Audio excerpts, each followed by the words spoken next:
Thinking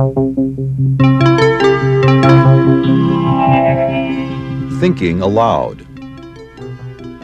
Conversations on the leading edge of knowledge and discovery with psychologist Jeffrey Mishlove.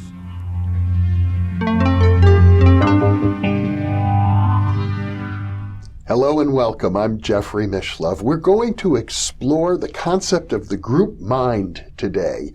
With me is Adam Crabtree, who is the author of Memoirs of a Trance Therapist, Hypnosis and the Evocation of Human Potentials. His other titles include From Mesmer to Freud, Magnetic Sleep, and the Roots of Psychological Healing. Also, most recently, Evolutionary Love and the Ravages of Greed. In addition, he is the co-author of a fascinating anthology called Irreducible Mind and is co-editor of another fascinating anthology called Beyond Physicalism. Welcome, Adam. Thank you very much. Group mind is a topic that I think has fascinated many scholars in sociology, philosophy, and religion for well over a century for sure.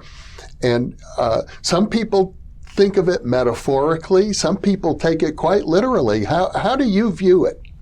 Well, I view it as a reality in the sense that it has a certain coherence and substance, and it's something that we have to cope with. If it were just an idea, we wouldn't have to cope with the difficulties of group mind as we do. Yeah. You're right about those who have been interested in it. I think of the fact that on the one hand, there are occult writers like Dion Fortune, who wrote a book called Group Mind. On the other hand, there's William McDougall, a very famous psychologist, American psychologist, who wrote a book called Group Mind. So it's been a subject for many people to explore from many points of view. I think I first encountered the notion when I was studying sociology, and one of the founders of the field of sociology, the French writer Émile Durkheim, came up with the concept of the group mind, and he felt that the deities of every culture were projections of the group mind. Well, that would make sense to me because cultures and other even smaller groups do have their coherence, and they form their thoughts and their ways of seeing the world, and they have an agreement about that, and that becomes the very heart of the group mind. Now, in an earlier interview on the nature of trance, you suggested that there's such a thing as a group trance. Yes, I see group mind as an example of a group trance. A group mind trance for me is when a person is involved in a group and they take on the thinking and the attitudes and the approach to life that the group has developed, and they become involved in that, and their thinking changes accordingly while they're engaged with that group. Sometimes people do things when they're in a group mind state that they would not do in their ordinary state of mind. I mean, you see this like at soccer games. People become violent who maybe have never been violent before in their lives. You see this in lynch mobs, where people who thought that they were good and law-abiding people were actually committing crimes. But you also find this with positive, let's say, religious groups where people feel elevated and have motives and feelings and explore things and do things that raise them and enhances their lives. And of course, politics seems to be an area where group mind comes into play. Very much so. I think that this is one area where it is understudied. I think much more should be done about understanding what happens politically, what happens both to politicians and to citizens in a nation. That group mind is heavily involved there. And the thinking to the outsider looks so obviously distorted. To the insider feels like this is the way things are, and there's no question about it. And that's reinforced by the members of the group. Well, So you consider the group mind both a positive and a negative thing, and also, Yes. I gather, something that's inevitable. Yes, it is, because we belong to groups. That's what it is to be human. Yeah. So we are bound to be parts of group minds, and it is both negative and positive. Here's where knowledge always helps, because when we are parts of something that take us over, we kind of lose something of our freedom, the freedom we should have or we want to hang on to. And so knowledge helps us become freer, because we can see ways that we're pulled in, see ways that we lose ourselves within a group. One of the obvious ways, as a psychotherapist, I see this happening is group minds of families. Families have group minds, and those group minds can have values and ways of seeing the world that are very distorted, or at least very different from the neighbor or the person down the street. So this is something you're dealing all the time with in psychotherapy. Well, I guess I myself, I'm not much of a joiner, but I probably am affiliated with many groups: a family, a profession, a tribe, due to my ethnicity, Yes. and so on. Yeah. We all have many different identifications like that. Absolutely. I was thinking about this a while back and thinking about the fact that when I grew up in a small town, the small town in a way formed a group mind too. Not that coherent, but somewhat still had certain substance of its own. Then when I went to university, and from university went and joined a monastery, that had a very powerful group mind, this group of monks who lived together and had the same religion and the same practices. Then when I moved to Toronto to study, at the University of Toronto, I became involved with psychotherapy for myself, first of all, and then training for it. And that group was formed there in Toronto called Therafields, which had a powerful group mind for good and also had its problems. This is always the case. Now, if I were a materialist, I'd probably say, well, it's very nice to talk about group minds, and we know, of course, of all sorts of social, cultural influences, but we are isolated, we are separate. There is no such thing as a group mind. Well, I disagree with that. I mean, I understand if you are a materialist, that's the point of view you have to take. Nothing else makes any sense. But I think from the point of view of experience, we are often exposed to things that show us that there's something else besides just the isolated individuals interacting and bumping up against each other.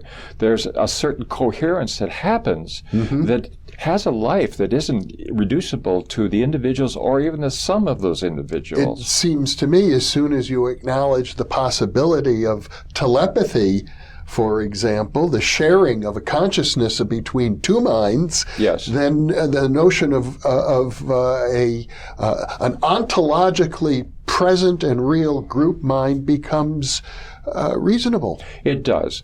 In my latest book, I say quite a bit about humanity as being, as I see it, of our greatest group, largest group mind, and that we're all nodes in this kind of network of humanity all around the world. And the divisions that occur between us are in a certain way artificial, because we're all part of one common essence, you might say. And we interact and we are connected constantly with each other on that level. And much of that connection is unconscious, not known to us as we interact with each other. Well, even if I may say, beyond humanity itself, we're part of the ecosystem. Yes, that's right. We are in concert with many other non-human creatures. That's right. Millions of species. Yes. The philosopher that I have been quite a bit influenced by, named Charles Sanders Peirce, talks about the continuity of all being. Everything is connected to everything else. And I actually believe that is borne out by our experience. The Buddhists use the phrase, all sentient beings. Yes. Yes, all sentient beings. And I would say all non-sentient beings too, in my way of looking at Yeah. it. Well, and you referred to Peirce, about whom we did a separate interview. I would encourage our viewers to check that out if they haven't watched it. Charles Sanders Peirce, a great American philosopher, who suggested, if I am stating it correctly, that the group mind encompasses the entire universe. It does. The group mind, if you think of it as human, it encompasses the entire world. But if you think of continuity, the continuity of reality, that's the whole universe. Yes. Including things that we would consider to be totally inert and lifeless. Yes, that's right. That is the way he saw it. Continuity is something that is based upon beginning from some common source, and that connection spreads out into the various entities that come into existence. And I presume that what Peirce meant by that is that when we think of some things like the rock out of which this lovely sculpture is made as lifeless, it's because our vision is limited. It's actually very much alive. Well, yes, I would say so. And I think that Peirce would too, because he believed that everything is mind. And mind for him was very much equivalent to life. Let's just recap his notion of objective idealism. Yes, objective idealism is the notion that everything is mind. And he doesn't mean by that mind creates reality. He just means that all of reality is mind. And the things that we identify as existing entities in reality are different forms of mind. And if you take something like the rock, that's a form of mind, but it's a form of mind that has very little freedom. Whereas as you go up the scale of beings to human beings, freedom becomes the freedom of mind becomes more and more obvious and more active. Or perhaps it strikes me that maybe the freedom of the rock is on a different time scale. Say more. Well, we are taking part in a conversation, and our viewers are experiencing this conversation with us. It'll last about 30 minutes or so, 40 minutes. Right. And that seems like a good amount of time to us, because human lifespan rarely exceeds 100 years, but the lifespan of a rock Oh, I see what you're saying. Would be thousands and tens of thousands, perhaps millions, maybe billions of years, so that the changes are on a different scale. Yes. Now, that's very true. Mm-hmm. Now, one thing that I don't know, though, is whether a rock has consciousness. Mm-hmm. That's different than being mind. Okay. Everything being mind is different, at least in my view. Yeah. And I think Peirce's view, from everything being How conscious. would you make that distinction? The difference is that mind simply means that it's teleological, that there's a certain amount of freedom and choice that happens. Okay. And if you think of mind as having gathering together some information, making a choice about the next moment of existence, yes, that's what mind is doing. But consciousness, at least in terms of self-consciousness, is not necessarily involved in that. Mm-hmm. There's a certain kind of consciousness that's basic for freedom, for choice, but not in the sense of consciousness that's required for time. Involves, I think, some kind of some kind of self-consciousness. Yeah. So when you talk about the group mind, you're not thinking of the group as a single conscious entity with a self-consciousness. No, with the group mind, I think it is. Uh-huh. Yes. I was thinking more of the inert things, okay, like matter. Yeah. No, I think that group mind, there is a kind of central coherence that is like a personality. Mm-hmm. Yes, I do really believe that. With a consciousness of itself. Yes. Independent of any of the members of the group. That's right. I think so. Uh-huh. But it's very basic. In terms of self-consciousness, I think the self-consciousness of the group is often really primitive. Yeah. Not developed at all like it is in individual human beings. Well, if you look at the history of God, For example, I believe it was Karen Armstrong or some other writer who treats God as a historical figure. God behaves in the Bible as kind of an immature child. Okay. With God is not necessarily as evolved as some of the most evolved members of society. Now, this is a very interesting question that you're bringing up here, because it touches upon a notion of evolution, which is called evolutionary panentheism, that sees the whole universe coming into being as the coming into being of God. Yes. And of course, that means that God has various stages of evolution, from less developed in certain ways to more developed. I think that's sort of my thinking. I think if I were to probe my own ideas deeply, I would say that God needs us as much as we need God. Yes. Yes, I think that idea has a lot of merit. Yes, indeed. And I guess maybe I've revealed more about my own thinking. Well, that's good. I enjoy that. Yes, well, I think we all have our visions of reality, and sometimes by talking, we come to see them more and more clearly. We have them, and they affect us, but we don't are not always aware of them in their details. Well, this brings us back to the remark I made at the beginning of our discussion about Emil Durkheim and his notion that these are what the gods are of each culture, is the projection of the group mind. Yes. So you get a sense of the maturity of the group as a whole by understanding their deities. Yes, and I think that is very true. And those deities are going to be very individual. They're not going to be the same in Australia as they are in let's say, Africa. Yeah. So it's very culturally formed.